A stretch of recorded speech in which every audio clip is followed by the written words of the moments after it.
Hey guys, so for today's video I'm going to be showing you how to do these 3 book and movie inspired DIYs. So if you are interested in seeing how I did these, then let's go! For this first book-inspired DIY, you are going to need a dark colored top, white paint and some kind of applicator, tape, a printout of the phrase "No Mourners, No Funerals," and something to protect your work surface. You should also grab a paper plate and some scissors or an X-Acto knife. With your printout, you're going to go ahead and place this onto the back of your shirt and make sure that it fits completely in the space that you want it to go and that everything is evenly spaced. Once you're satisfied with the placement, go ahead and cut out all of the letters. Remember to save the center parts of the O's and A's and R's and stuff. Now if I showed you all of this cutting, this video would be like 6 hours long, so instead I'm just going to go ahead and speed up time. You're welcome. And go ahead and tape down your stencil.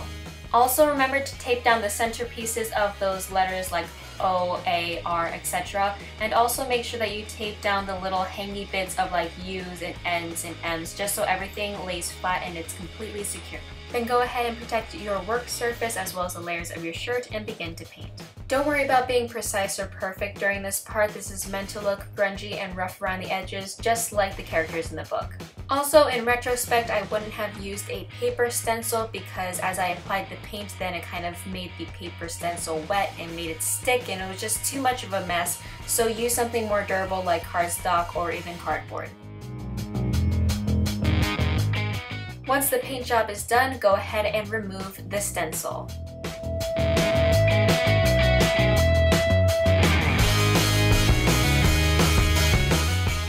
Now using a smaller paintbrush, go ahead and go over the letters once again just to add a bit more opacity and to kind of not neaten up, but to give them a bit more structure so that they're actually legible, messy, if that makes sense. And you can even add a little bit more splatter parts to the lettering around it just to make it a little bit more grungy.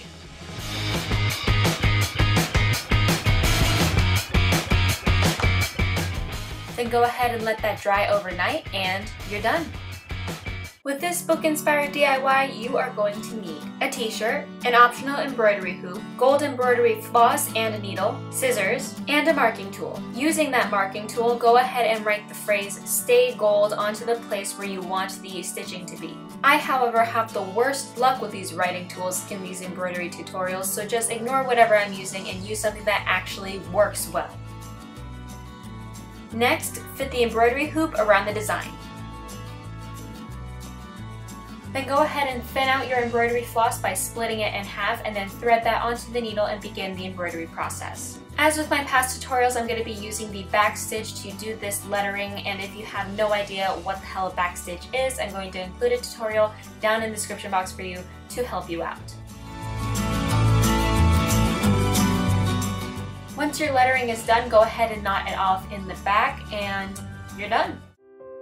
With this final movie-inspired DIY, you are going to need 1 yard of pink satin fabric, matching thread, pins, and a sewing needle, scissors, measuring tape, and either snaps or Velcro. With the measuring tape, go ahead and measure the circumference of your neck. You don't want it to be too tight to choke you. You want to have some wiggle room, so make sure that there is a little bit of a gap. Add 1 more inch to whatever your circumference is originally, and that will be your total measurement. Then take that measurement and mark it onto your pink fabric. I added 1 more inch for some seam allowance. Next, we're going to mark the width, and to do this, you're going to go ahead and measure out 2 inches, and we're going to double this. So technically, it's going to be 4 inches up, so that way when we fold it in half and sew, it will end up being 2 inches thick. Then go ahead and cut out that shape.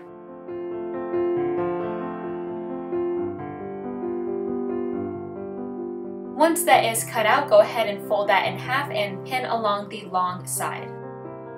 For the bow, go ahead and use the full 3-foot measurement as the length of this bow piece, and then go ahead and measure up 8 inches for the width of the bow, so that way when we fold it in half, the piece and the actual width of the bow will be 4 inches. Remember to mark down the entire length of your fabric so that way you don't lose track of where you're going. Once it's all marked, go ahead and cut out that piece. Then just like last time, go ahead and fold this in half and pin along the long edge. And so now you should have 2 pieces that look like this. Hey guys, retrospect here. So I totally forgot to mention that I sewed up the length of these pieces and turned them inside out and then went on to the following steps. So I'm sorry about that, but go ahead and do that first before you listen to anything else I have to say.